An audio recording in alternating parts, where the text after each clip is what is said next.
Okay, so again, my name's Brock Palin. I'm one of the admins at Kane High Performance Computing. We're better known to run Nix and Flux. So Flux is the University of Michigan's main computational resource, and Nix is a legacy resource that is inside the College of Engineering. What we're going to be covering today is we're going to be talking about using modules, which is how we actually manipulate what software we have available to us. And then most of the time we're actually going to spend on PBS, which is something that everyone on the cluster needs to use. It's basically how you get the resources you need to run on. It's how we manage having 1,000 computers and knowing who's using what, when, and making sure a machine's not overloaded and that it has enough resources to do what you want to do. So I've already logged in here to a Flux login node, as you can see. All these examples here are going to pertain specifically to Flux, but pretty much all the material crosses over to other HPC platforms that use batch systems like PBS, Slurm, SGE, LSF, etc. And pretty much almost all the national HPC centers use modules. These are all open source software, so if you have a system that you use and is currently not available and you'd like to make it available, you can definitely get this software without paying anything for it.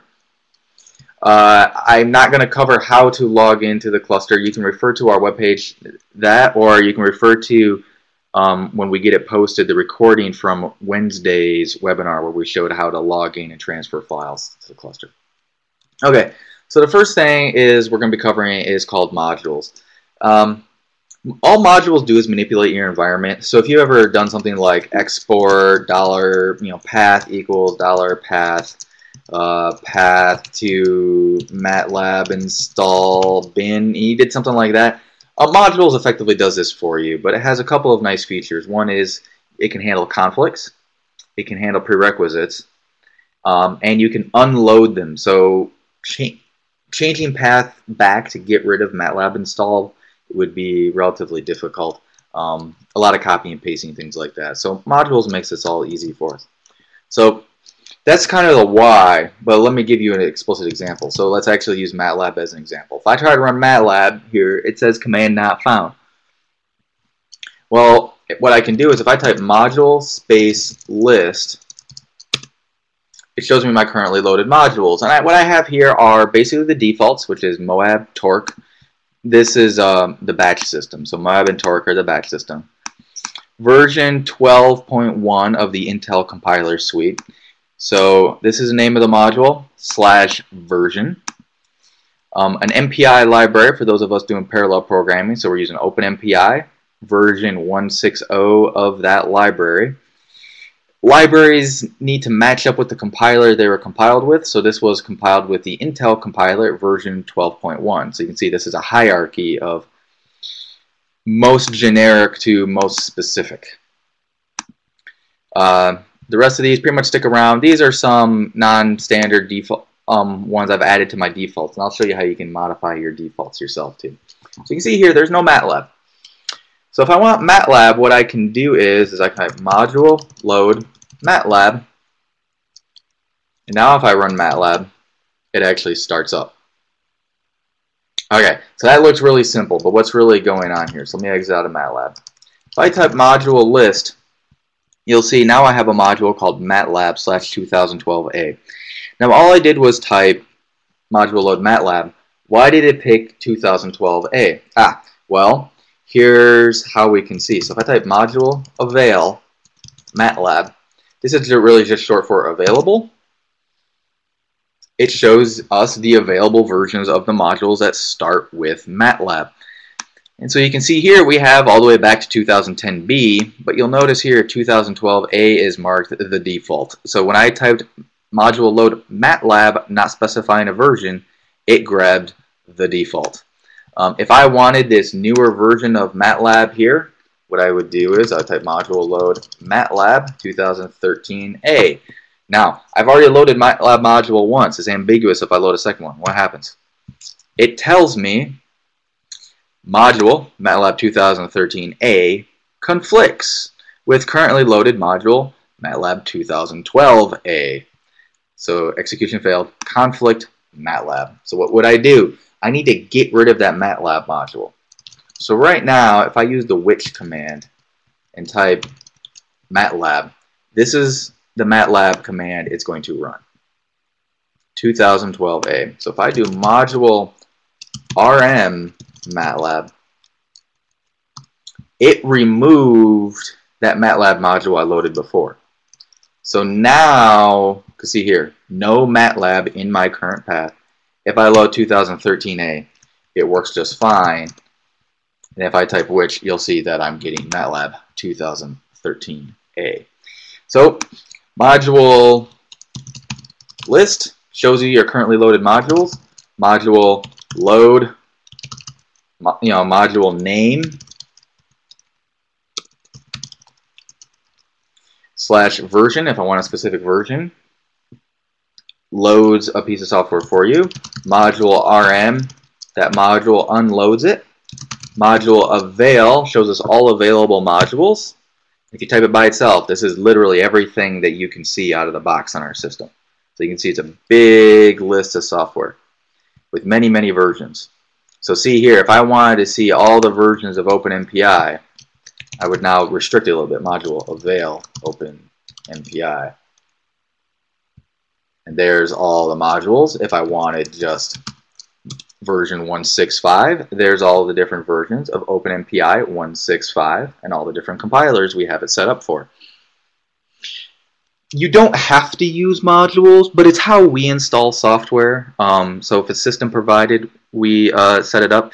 You don't have to write them yourselves. They are just little text files, and I'll show you where you can create your own. You'll actually see up here where I have home BrockP private modules. That's what that private modules folder is for. These are my own private versions of OpenMPI. I have set up modules for that are not user visible. They're only for me. And so you could make your own if you wanted to, and that's what that private modules folder is for. What if I wanted to see what a module does? Well, a good example of this is the FFTW library. It's a library, so why would you have a module? Well, what we actually do with the module is we set little environment variables. So if I load the default version of FFTW, which is going to be this one here because it's marked default, what it does is we set a couple of extra environment variables. We do set path to point to the wisdom save, wisdom create commands, things like that, because FFTW does come with a couple of commands. But mostly it's a library, so you need to know where it's installed. Well, what you can do is you can do module show FFTW, and it says what we do. So here's the module location, and this is what we do. We set a variable called FFTW root, which is set to where we installed FFTW. We set link, which points to the library directory. We set include to point to the include directory for the headers, and we do set path. Instead of setting it specifically, we just prepend it to the existing path, the bin directory. We say that it conflicts with FFTW, and we give you a little description of what it is. FFTW is a C Fortran subroutine library for computing discrete Fourier transforms in one or more dimensions, and we include links to documentation and such if we know where those are. So how do you use these environment variables? Well, if I had an example code, I would need to type compiler, source.c that uses FFTW, and I would have to point to the include file for that. Well, normally I would need to know this. I could copy and paste that in. Or what I can do instead is I can use $FFTW inc. And $FFTW inc, you can see, is just set to what the module, when loaded, set it to. So you can use module show to get the details of what a module is doing. And so that shows you either where we installed the software, or you can go ahead and load it and use our helper variables to find out to use it directly in your make file or in your compile line. So you don't have to have these big long strings. You can just use the little variables. You can set your own variables, of course. This is a standard Unix Linux thing. It's nothing specific to the cluster.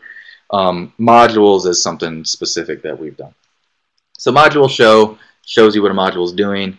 Module avail shows you available modules. What does a module look like? Well, here, let's go ahead and look into my private modules folder and look at. They can be directories. And if there's something in a directory, and then there's a file, and that last file is the actual module. So if I did that module avail open MPI again, and I see that I have in my private modules these 4 modules. If we look here inside my private modules directory, open MPI directory, you see there's 4 files here that are set to the versions. So if I look inside one of these, what do they have? You can pretty much copy one of ours, one of the global ones, but all they do is they have a couple of variables themselves, and we just say, hey, set env, set this environment variable to the value of mod root. Append to the path variable this extra path, append these extra things, and you can put some logic in here and stuff too. So that's what a module actually looks like on the inside. Most people don't need to write these, so I'm not going to go into details. If you want to create your own module and you want to get started, send us an email at hpc-support and we'll show you how. But that's everything I had for modules. Do you have any questions before we go into PBS? Okay, if you do come up with any questions later, go ahead and send them to us at hpc-support@umich.edu, and also we can have a question and answer at the end of this. Okay, so next thing, PBS. What is PBS? Portable Batch System. So we have a lot of computers. On Flux, we have over 1,000. We have machines of different types and different sizes. We have machines with GPUs, machines with 1 terabyte of RAM, machines with Xeon Phis, machines with 16 cores, machines with 12 cores, machines with 8 cores, machines with 48, 64, 80 gigs of RAM. We have lots of different machines. So you can see here, Flux has 12,000 processors, of which about 60% of them are in use. So Flux has a lot of idle space. But how do you know which machine has idle space and has enough memory to do what you want and has nothing coming up being done to it such that your job won't be interrupted? Well, that's what the batch system is for. From the login node, the batch system lets you tell the system what you want, and the system gives you what you requested. And so there's 2 different types of batch systems. There's batch, which is kind of fire and forget. This is going to be your main workhorse. You create multiple batch jobs and you submit them all into the system, and the system figures out and runs maybe some of them in parallel, runs the second one after the first one's done. It really depends on what you're asking for, what the resources you have available to you are, and things like that. And so it runs the next one for you automatically and things like that. So I'm going to show you how to do a batch job first, just because we can use the batch script to then show an interactive job. Interactive job is for more like debugging and testing. You use the batch system to get the resources you want, but instead of it being completely automated, you get to sit there and type commands as though you had directly logged into that compute node. But you have the benefit of knowing that you get all the CPU, you get all the memory, and you have it for as long as you asked for. And you can have parallel. So how do you make a batch job? Well, we make a batch script. So I'm going to switch to a temporary directory here. I'm going to make a batch script. We're just going to call it test.pbs. These are just plain text files. You can make them on the cluster or you can make them on your own. And anything that starts with #PBS is a directive to the batch system. So our batch system is called PBS. And these things can be in any order, but the first non-PBS command that shows up, the system stops looking at the PBS option. So if you have #PBS cd to a directory, #PBS, that second #PBS is going to be ignored. So #PBS, and then we have these options. So uppercase N is the job name. It doesn't have to be unique, it just can't have spaces and it can't start with a number. Uppercase M is the email address you want to be notified at. So in this case, I'm just using my regular email. You can specify more than one. You know, you could do something like this. You can totally do that. That's totally valid, but most of the time we only want one email address. Lowercase m is when we want to be emailed. So there's a magic value called N that says never email me. But there's other values. A stands for abort. Email me if the job fails. This is gets killed off or exits for a non 0 exit code, which is normal successful completion. So this is if I want to know when it ends incorrectly. B is begin. Email me when a job starts. So with the batch system, right, we may be in a queue. We may submit a bunch of jobs behind LabMate, and we want to know when our job starts, basically when their job gets out of the way and when ours started in. So if I put B here, I get an email when the job begins. And E, which is email me when the job ends. This is different than A, which emails me when the job ends incorrectly. E is email me when the job ends correctly. So if you're submitting a lot of jobs and you kind of don't want to know about it, I would do something like this. Use only A. And why would I do that? I don't want to get a ton of starting emails and I don't want to get a ton of ending emails. I just want to know if something goes wrong. But this is the valid options. Order doesn't matter. You can just do that. It doesn't matter. Okay. Pound PBS minus capital A is your Flux account. This is the thing that controls which set of CPUs you're using. So if your advisor set up an allocation and you have 50 cores in it and you're allowed to use it, this is where you'd specify it. This is basically the thing that says, hey, I want to use project A. Because you can be in more than one project. In this example, I've set up a project for myself called Brock P Flux that we're going to use for the examples. But there's examples for like anybody in engineering can use engine flux. Anybody in LSA can use LSA flux. Or you can get your own if those don't fill your needs, which is likely. They're kind of meant to get started, test things out. Also, feel free to ask questions anytime through here. Dan can answer them for you. Okay. So lowercase l is your resource line. You can specify L multiple times, but I'm going to do one here by itself. I'm going to say QS equals flux. You just have to have this when you're using flux. So just put that in there. I'm going to put a second L line here. And this is where things start getting interesting. Prox equals 16. What does this do? This is saying I want 16 processors. And by saying prox, this says give me 16 processors in any layout. So this means your code needs to be able to be distributed memory parallel. That is probably using MPI, most likely, because these 16 processors could be in up to 16 unique hosts. If you're using a shared memory code like OpenMP or Threads and you want all the processors to be inside a single machine, you want to use nodes equals 1, ppn equals 16. This is I want one node with 16 processors per node. So if I did something like this, I get a total of 32 processors. That makes sense? But in this case, I'm going to be doing MPI, so I'm going to use prox equals 16, which is the least restrictive geometry and thus the fastest to start.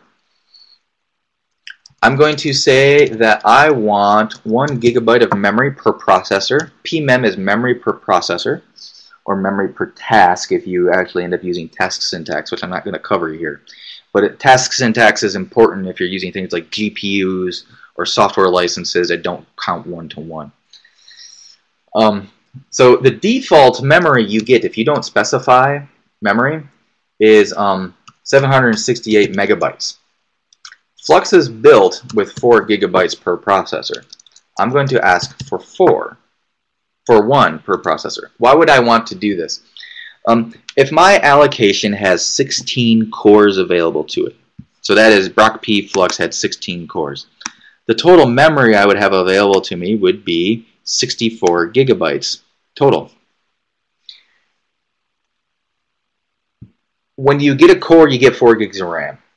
But once you have those rented, they work as 2 separate buckets you can pull from.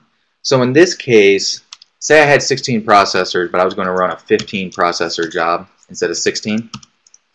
And I asked for 1 gig per core. That means I use 15 of my 16 processors and 15 gigs of my 64 gigs.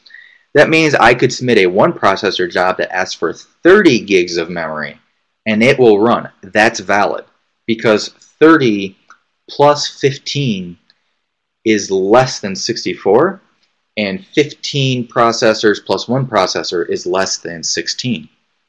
So you can totally kind of consume the memory and processors separately. So you can have small memory, high CPU jobs running alongside high memory, low CPU jobs. Okay, and then I need to specify how long I want to run for. In this case, I'm going to ask for an hour. This is wall time, so if your job runs longer than this, we kill your job. So you always want to request more time than you think you're going to need.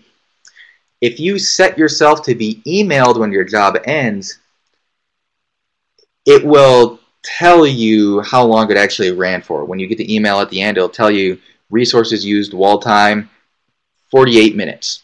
It'll tell you things like that. So you can get an idea how long. So start high and then narrow down to get closer to what your jobs actually take to run. Why would you want to have smaller chunks? Think of the cluster as a big Tetris piece.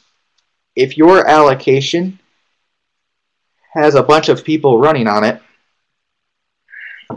if you ask for smaller chunks, that is fewer processors, fewer memory, fewer time, there can be little gaps in the scheduling of the jobs on your allocation to kind of fill you in.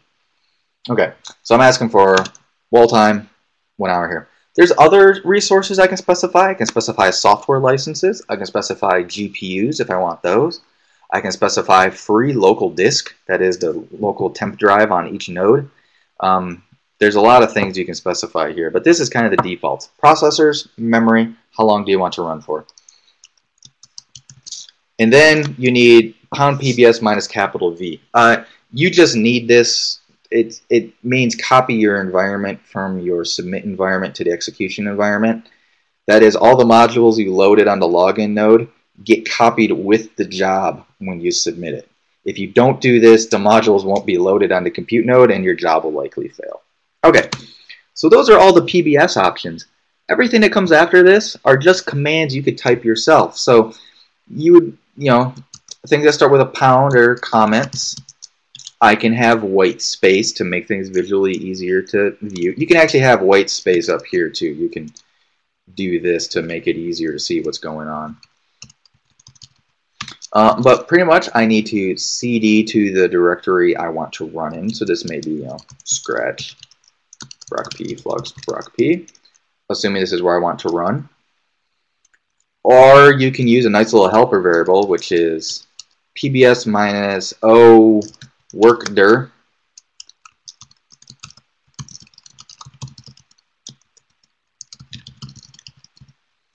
PBS O workdir will be set to the directory you submitted the job from. So there's a command called qsub, which is what we'll use to submit the job, and this will change into cd to the directory that I'm currently in, which is home brocp temp. So that's just going to be a shortcut. And to prove that, I'm going to put the pwd command right here, which normally shows us what directory we're in, but it's going to print out the directory that the job ran under. I'm also going to add cat PBS node file. PBS node file is an environment variable that points to a file that has a list of all the processors you were assigned. This is how we know which CPUs to start your job up on. Adding cat PBS node file, what this will do is it'll add to your job log what CPUs you were assigned, and so you can get an idea of if nodes in a certain numbering give you problems, different performance, you can kind of narrow it down. If you didn't do this and you want to find that out, we do log this information so we can always find out later. And then I want to run an MPI command. So in this case, I'm going to run MPI run hostname. When you run under PBS on our system, our MPI run knows the number of processors you requested and where they are. So you don't need to specify NP or host file, machine file, or anything like that. This MPI run hostname will automatically run the hostname command on all 16 processors I'm getting. Okay, so this is the batch file. I basically have options to PBS, which says how to notify me, job name, how many resources I want, for how long. The rest are commands I would type myself if I was running this manually. So change to a directory, run a couple of informational commands, run my code. And when this ends, the job finishes. So even though I requested 1 hour, this is going to run in like 2 seconds.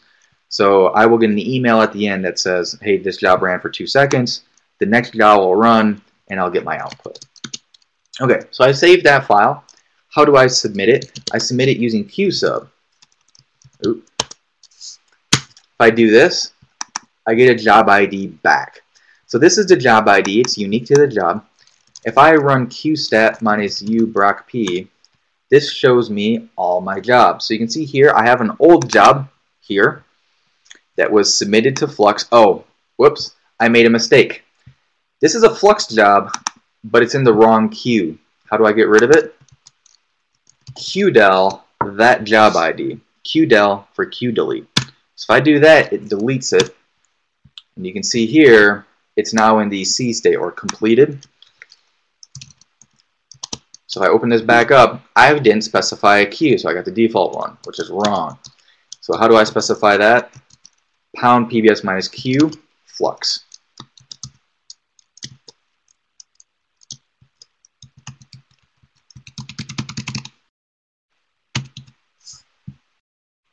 Oops.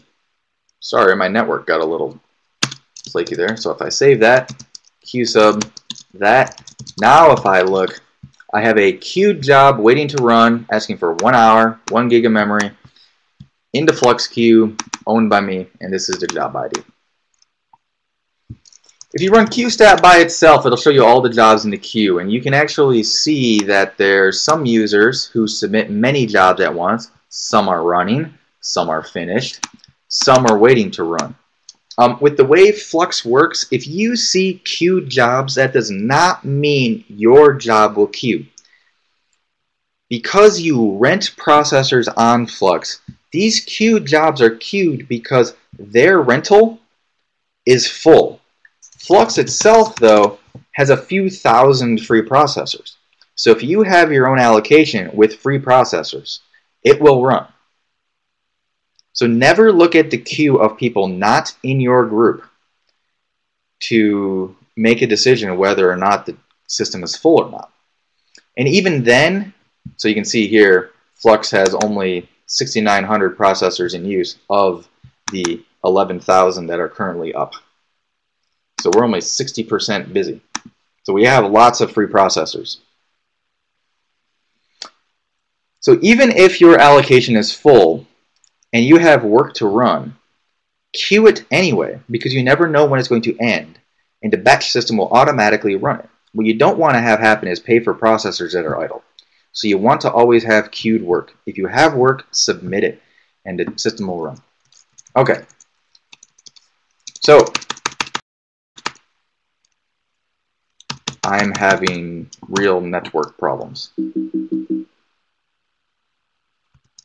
Okay. So if I do minus u my username again, we'll see my job is still waiting to run. Now what I can do is, we only start jobs every so often. So what I can do is I can take that job ID and I can run check job minus v, and I can run this command on it, and it will tell me what is going on with this job. This command sometimes is a little slow. Commands that talk to the scheduler are slower than jobs that talk to the queue. So anything that deals with policy, like why a job's not running, can sometimes be slower.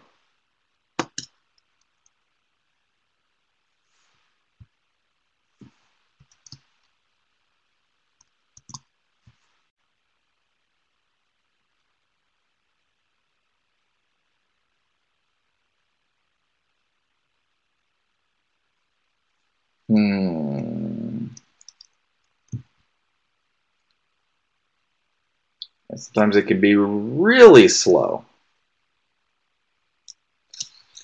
A couple of handy things with check job is it'll show you what the scheduler took your resource request to mean, and it will always bundle things up in tasks. So what are tasks? Tasks are defined as bundles of resources. So this would be like, I want 4 processors per node with 4 gigs of memory and a GPU, and I want 6 of those. And so basically a task is defined and then you take multiples of them. Sometimes, depending on your syntax, the system can get a little confused. So check job will tell you exactly what it interpreted it as. It'll also tell you an estimate of when your job will start, and it will give reasons why it won't start. So either you're exceeded the maximum amount of memory for your allocation. Like, remember, if I had 16 processors, I'd have 64 gigs of memory. Well, I might, be requesting over that, and it'll tell me job would violate max mem, or I'm out of processors. Job would violate max proc for account broc p flux. It'll tell you things like that.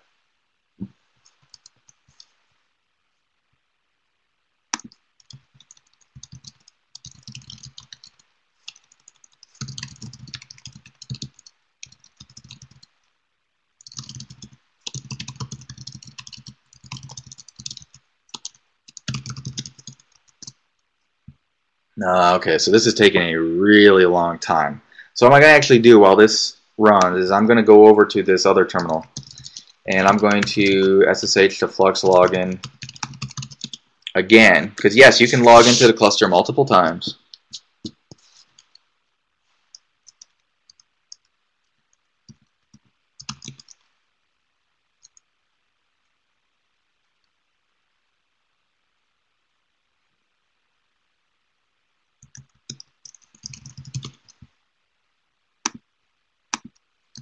And I'm going to do something. So this job is still queued because the scheduler is still waiting on something.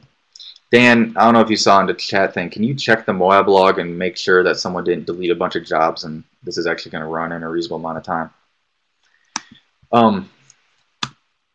Okay, so what I want to do here is I want to run an interactive job. So what's the difference between an interactive job and a batch job? Well, to us, as cluster administrators, there's no difference. You still run qsub, but you use a special option, -I, and I'm going to give it the PBS script. But basically, all those options we had inside, -N, -L, you could specify all those here. So I'm actually going to override this. I'm going to say that I want 32 processors. I'm going to run this. You'll notice, unlike our batch job, which just gave us back a job ID, this one says waiting for job to start. So what's the difference here? Okay, for a batch job, so see, now I have another job here queued. They're both queued waiting to run. To us, notice since it's still in the queue, it still just requests processors, things like that. The difference is how you interact with it. The first job, I had a full PBS script that's going to run some commands. It's going to run completely automated and come back and finish. So this is, like I said, this is your primary workhorse. You can submit a bunch of these, and they all kind of run simultaneously if you have enough resources, or they run one after the other. The interactive job, on the other hand, is going to log me directly into the compute node. So it's going to let me run commands. So this is really good for development. I can sit there and I have my own dedicated set, in this case of 32 processors with 1 gig of memory per core for an hour, and I can sit there and I can debug stuff. So I don't have to keep submitting jobs over and over if I get errors in my code. I can literally just start an interactive job and keep typing commands and running it manually. So I can type MPI run myself, and MPI will see I'm under PBS, find all the processors, start on all the nodes. It will do the right thing always.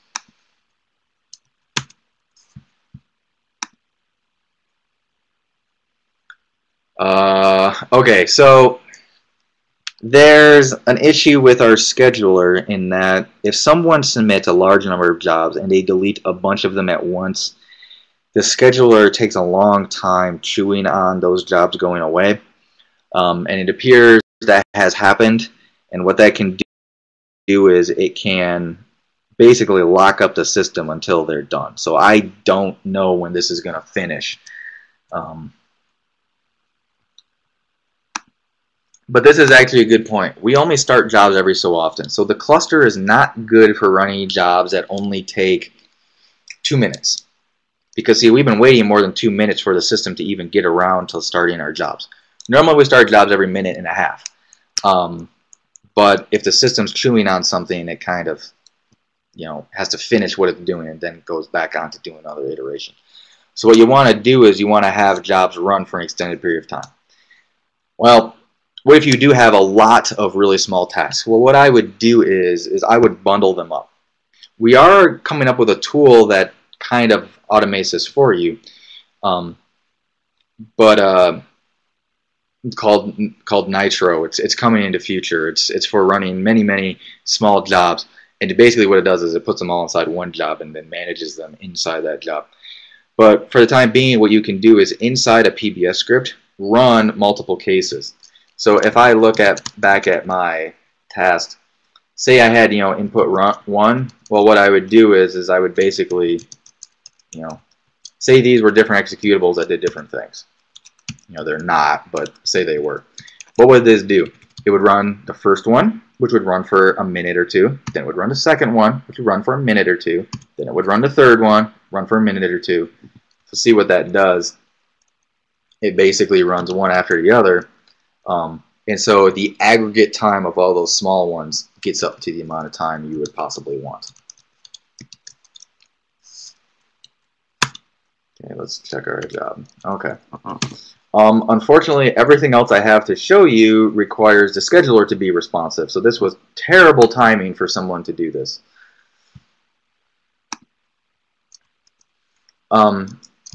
So while we wait for this, do you guys have any questions or anything like that? Things you want to know about?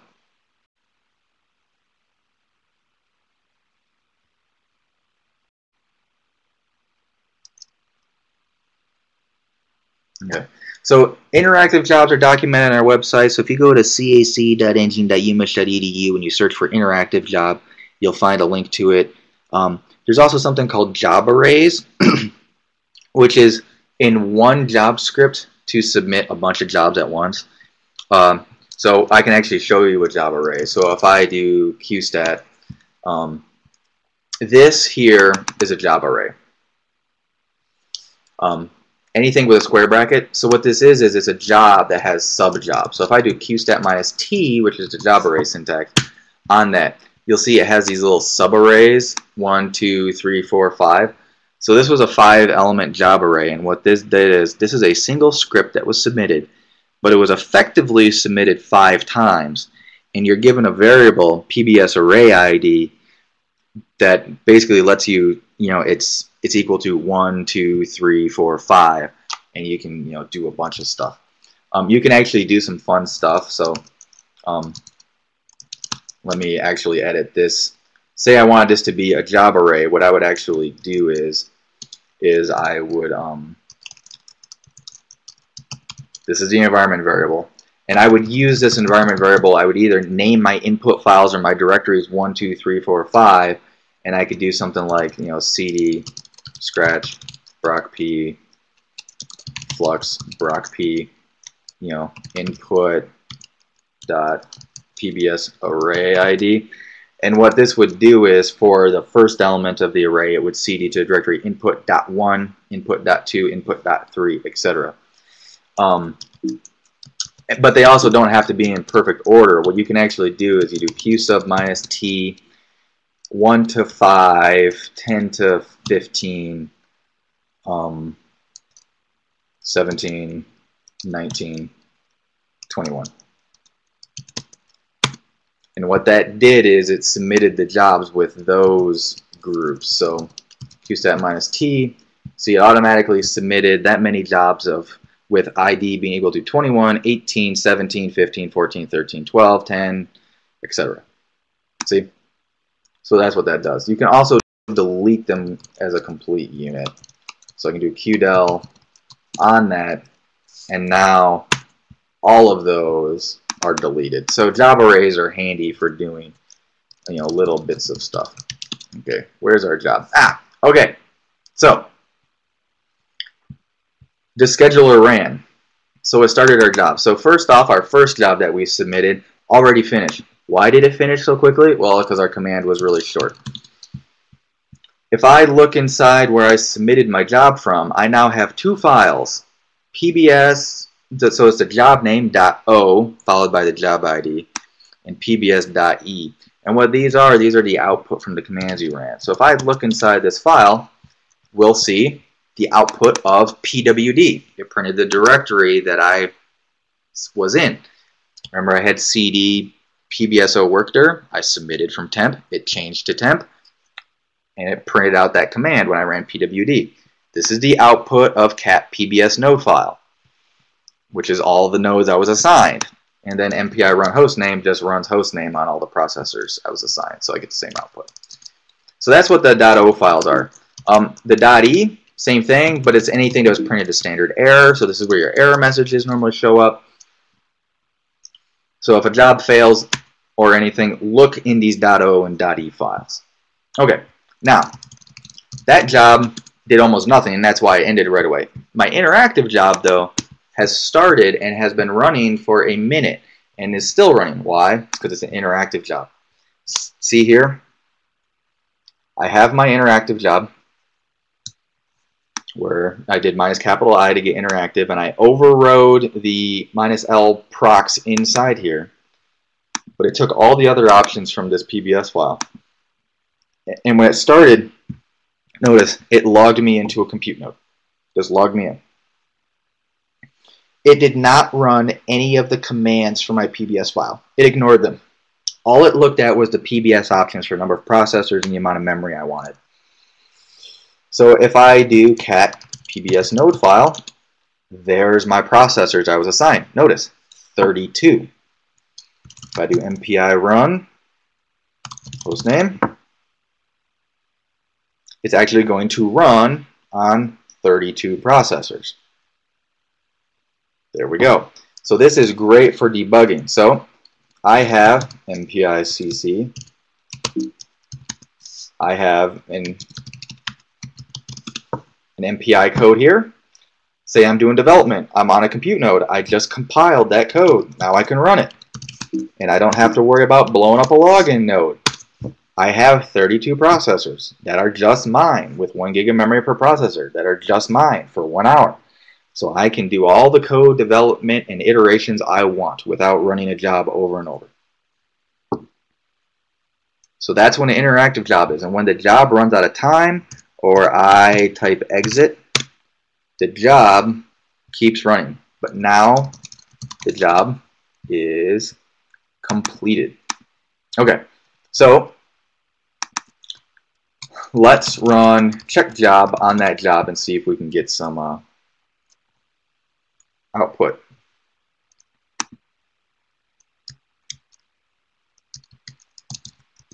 I'm going to show you a couple other commands. I talked to a scheduler. So check jobs are going to give us information about how the how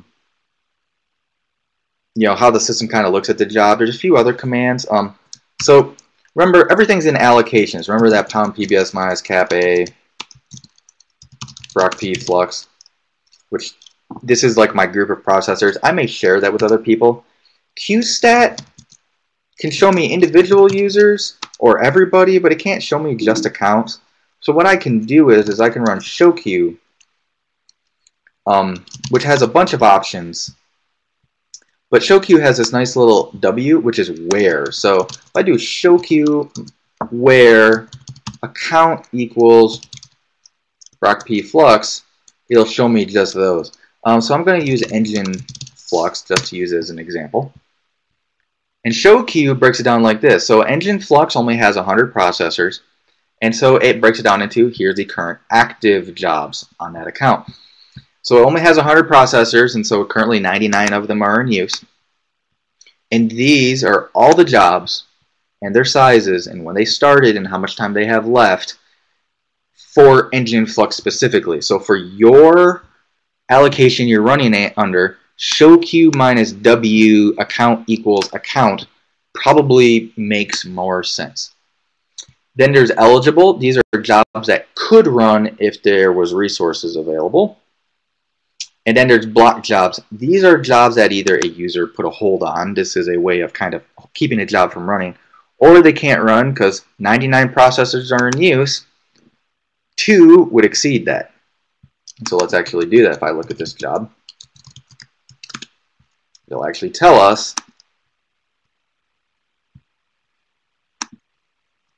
why or why not that job is blocked. So showq is super handy. And you see here, this job violates max proc of 100 for account engine flux. Requests 2 in use 99. Yes, that would put it to 101, which would exceed 100, so the job is not running. What else is this person asking for? So this is their username. They're submitting to this. They submitted to the wrong queue. They need to submit that to Flux. It's also not going to run. But what did they ask for? They asked for 2 tasks. The first request, you can have multiple requests. This is what happens if you request like memory or software licenses and GPUs. But the first request and only request they have is they would have 2 tasks defined as 10,000 megabytes of memory. So they're asking for a lot of memory. And 1 processor. So here, dedicated resources per task, 1 processor, 10,000 megs of memory. Tasks per node, 2. So they want a single node with 2 processors and 20,000 megabytes of memory. That's basically what they've said here. They defined their task as 10,000 megs, 1 CPU, and they asked for 2 of them, and they want both of them to be in the same node. So that's kind of all the information you can have here. It also has how long the job's been submitted for, how long it's been queued for, etc. Okay. So check job, show queue minus W, account equals the account you want.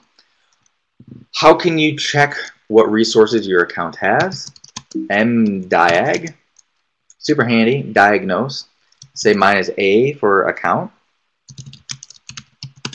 If I look at Engine Flux, this is everybody who's allowed to use it, so this is a big list, so normally this would be smaller. So here, actually, let me use a different one. Let me use mine. So Brock P Flux has 256 processors. It has this much memory, which is really just 256 times 4 gigabytes. And the user that's allowed to use it is only myself, but there could be multiple people. And so for your group, if you need separate buckets, you can create multiple accounts with different lists of users and different processors. Or you can put them all in one so that you work out of one bucket. How can you see which ones you could submit to? Well, run mdiag again, but minus your username. And this will show you everything you can submit to. So this A list are all the things you can submit to. Now, just because you can submit to it does not mean it has active processors. So if you look at using an account, run mdiag minus A on and make sure that it has processors, that is currently active. If it's not active, talk to your advisor about getting it active. Okay? A little bit of nomenclature here for Flux. If it ends in Flux M, that means large memory. So everything we've been talking about here is standard memory. This is where we have 12,000 processors with 4 gigs of memory per processor. Large memory, we have a few hundred at 25 gigabytes of memory per core instead of 4. So that's what we mean by large memory. And the machines have up to 40 cores in a single node instead of regular Flux, which will currently only has 16 and will, by the end of summer, have 20 cores per node. If it ends in Flux G, it's GPUs. If it's Flux OD, it's Flux on Demand, which is currently not available, but it will be available sometime this summer for running jobs that are billed just by how much they use rather than how much they reserve. Okay, so that's everything I had. I mentioned job arrays. There's another advanced feature of PBS called dependencies where you can make jobs depend on others. So you can do things like saying, this job only runs after these ones do. Or this job must wait to start until these other ones start. Or this job only runs after this job fails. You can even have jobs fail. If you're curious about those, you can search on our website for PBS dependencies. You can also look into QSub manual page. And if you go down to depend, it has all the different dependency types. After a job is finished successfully, after a job has failed, after any job case, successful or not, and you can specify multiple jobs. You can also have jobs depend on a job array, so you can have like a job array that does a parameter sweep, and you can have a job after that array that is like a post-processing job, so you can submit them right away and say this job only runs after the array. Start array, OK array. Okay, so only run after all the elements of the job array have terminated with no errors. So if you want to know how to do that, send us an email at hpc-support and we can send you a couple of examples. There's a couple of simple examples on our website. But that's everything I had. Again, the best place to get a hold of us is hpc-support@umich.edu. At this point, if you have any questions or any hypotheticals, please let me know, and Dan and I will make sure they get answered.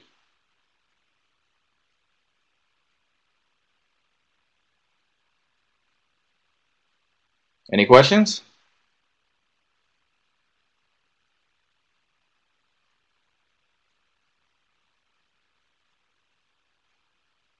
Okay, yeah.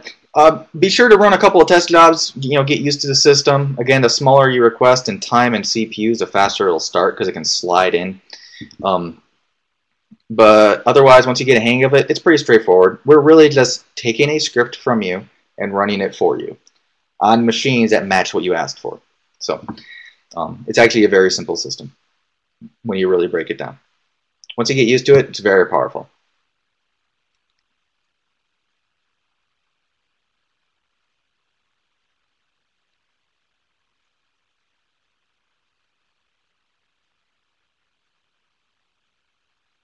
It'll be posted on our YouTube page.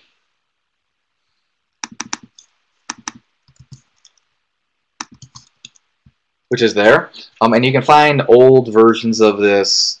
Maybe it has slightly old information and stuff like that. So refer to the ones with the newest versions. But yeah, it'll be posted there so you can refer back to this tutorial. There's a question in the question and answer box. Ollie's asking, how can I get access to a graphical interface for software like Abacus on Flux? There's two different ways to do it.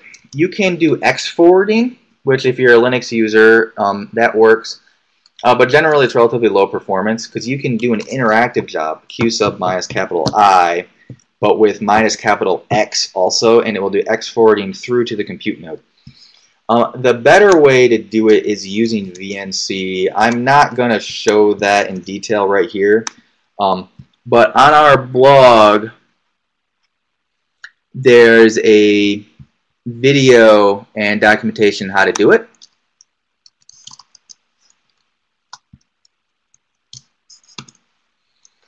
Ollie, if you go to that link, it has example PBS script for starting a VNC server and how to create an SSH tunnel to the VNC running on the compute node. And then you can run machines, you can run codes with graphical clients. It basically gives you a Flux remote desktop. Think an interactive job, but with graphics. So you have graphics on the first processor. You can run your GUI application, but you can run the parallel version of the solver with all of our memory and all of our processors across multiple machines. And that will just work. So yes, you can run graphical applications. They're not always the most performant. You specifically mentioned Abacus. Abacus's solver does run in batch, and we have Abacus documentation. We have a lot of experience running Abacus. So if you have trouble running Abacus, let us know. We can definitely set you up. Send us your specific questions. But you can run the Abacus solver without the GUI, and I would recommend that you do that. If you want the GUI though to run CAE on a large model, you can totally do that though using VNC. If it doesn't work, there's another way to do it. Yeah, so post-processing, great. Yeah, if you need the memory footprint and stuff, you can totally run CAE with VNC with an interactive job to get more memory and things like that for doing post-processing of large models. Otherwise, it's the usual, transfer the data back to your own machine or a Kane Lab machine and open it up there. And that'll give you the best performance to, of course, do it locally. But if you don't have enough memory to do that locally, well, then you get worse performance, and using VNC is probably a good idea. Okay? Any other questions?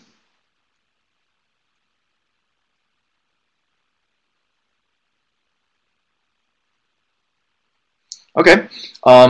This is being recorded and it will be posted to the YouTube channel when we're done. So you'll be able to refer back to it there. Oh, Daniel, did you have a question?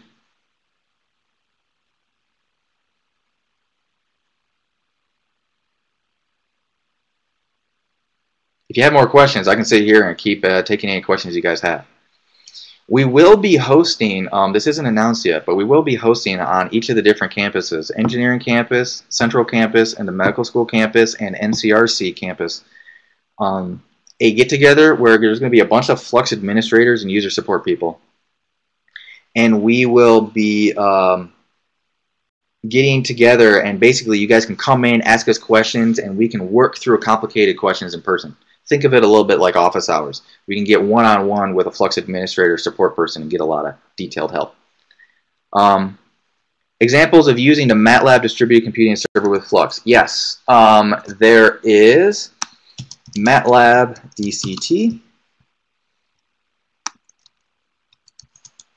Have you already seen this webpage? This has how to use DCT on our system. If you're doing local scheduler, it's the easiest. But if you want to use more processors than 12, if you want to use more than one node, there's a little bit of setup. But once it's set up, it works relatively well.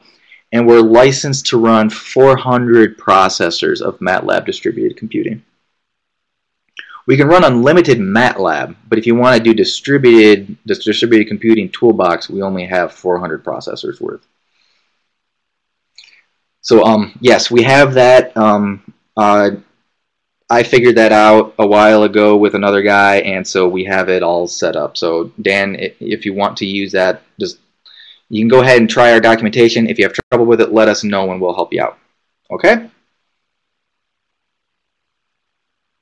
Okay, hpc-support@umch.edu. Don't be shy. We're here to help. And look for the announcement of our like user group meetings, which are really come meet the admins. There's no formal presentation. It's sit down, get help. So bring work with you. Bring a laptop, bring work.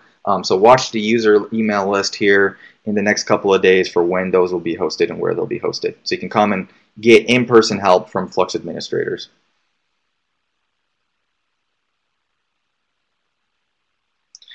It's going to be spread over a couple of months. So we're going to be doing engineering campus this month, so May.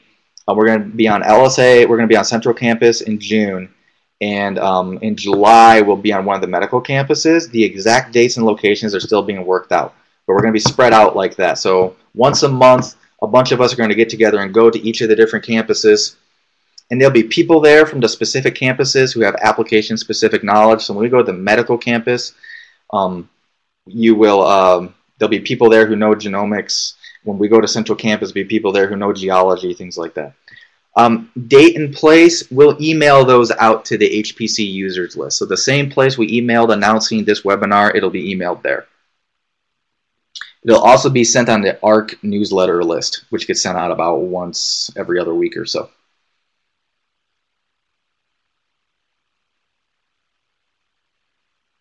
So look for that announcement. It'll be coming up soon. We'll also tweet it, and it'll be on our blog too. Okay? Okay. Thanks a lot for your time, guys.